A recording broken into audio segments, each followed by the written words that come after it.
Hello everyone, and we're going to make some zucchini fritters. I have some huge zucchinis that I got from my garden, so I'm using one here to make some fritters, and I'm going to make zucchini bread and all kinds of great stuff, but I'm just going to do an on-the-fly recipe because I don't think I've done one before.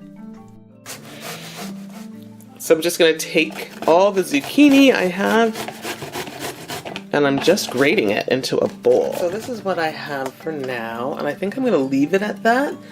I still haven't grated all of this. Like, look at the size. Just take a look. The zucchinis I got from my garden are a foot long. Like, they're insane, massive. So I'm going to make zucchini bread as well, but I definitely want to try these fritters. And so I have just grated up a bunch of this. I'm going to squeeze it to get the liquid out. I'm going to just kind of put my seasonings in there, some flour, and we're going to do that together and see how these fritters come out. And either I will continue using this to make more fritters, or I'll just use this to grate to make my zucchini bread. I've also charred them, or what do you call that? I put them on the barbecue and grilled them. They're really nice with that little bit of char on there. So I got lots of zucchini to use. I gave one to my mom because this is a lot to eat. And I've got more growing, so it's exciting. I love gardening. Give me a like if you like gardening. Let me know what you have planted if you are gardening as well this summer. But yeah, let's get on with this.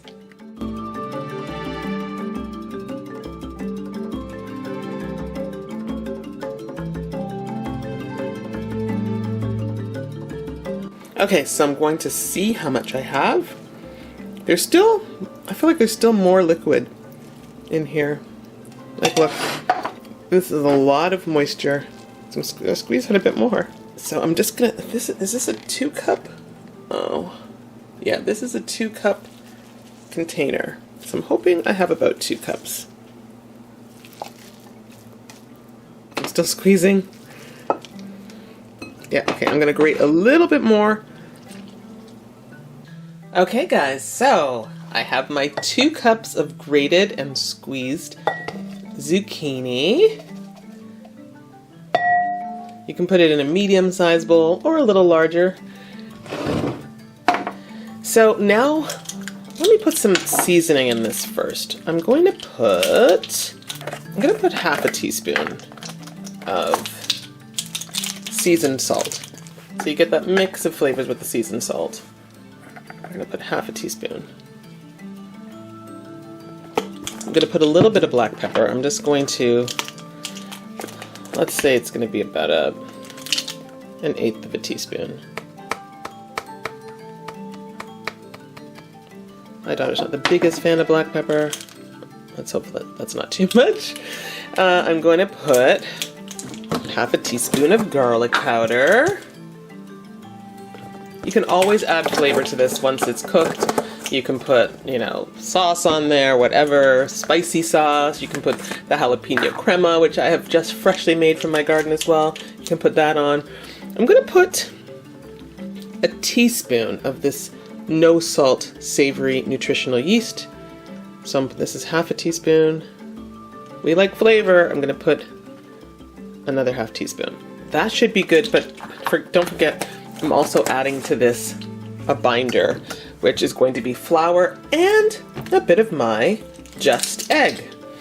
So what I think I'm going to do is I'm going to put a tablespoon of my just egg. When I buy the just egg container now, I pour some out into another bottle and put in the freezer so that it doesn't all spoil because I don't get to have it all at once. So I'm just putting a bit of that in here. I'm going to put probably half a cup of flour, at least to start, and I'm going to see how this binds. So this is going to be 1/4 cup. And if you have breadcrumbs, you can add them as well, especially for a little bit of crispiness. I don't think I have any breadcrumbs, but putting half a cup of flour. And just mix to incorporate all of the ingredients. And feel free to use your hands if that's easier to incorporate all of the ingredients.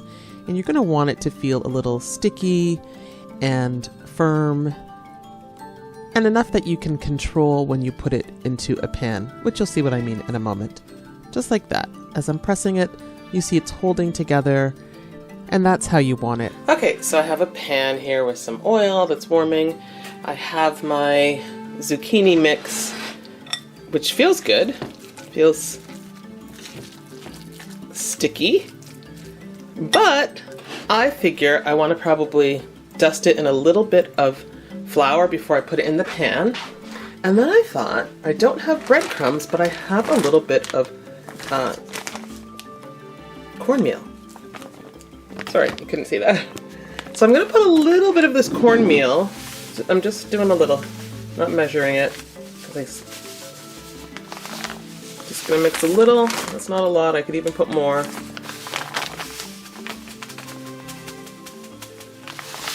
With the flour. If you didn't feel you had enough salt, you could put that in here. So I'm just going to take a little bit. Maybe that's... I'm going to put it in my hand like this. And then I'm going to put it on here like that. That's how I... And then turn it. Okay, that's how I'm doing this. And then into the pan. So I'm going to do some more like that, and I'll be back. So I've started some with the batter, the light coating, but I'm also going to put some in the pan without the coating to see how those ones turn out. And these two right here are the ones without the coating. And they're also holding up nicely as I'm cooking them.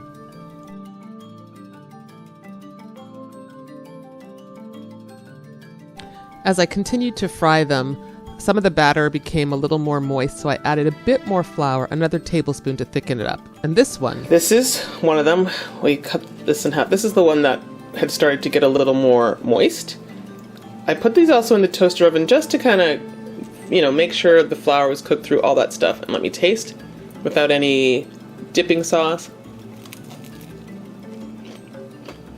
Okay, definitely has nice flavors. Has a nice crunch. But as my daughter said, even taking them out of the toaster oven, they're a little soft at the bottom. There's just a lot of liquid in zucchini. You can't really get past that. Maybe you can double fry them or take them from here and put them in the air fryer. Okay, so the coated one does taste nice. I'm going to take the one that I didn't coat and see how I like that one. Okay.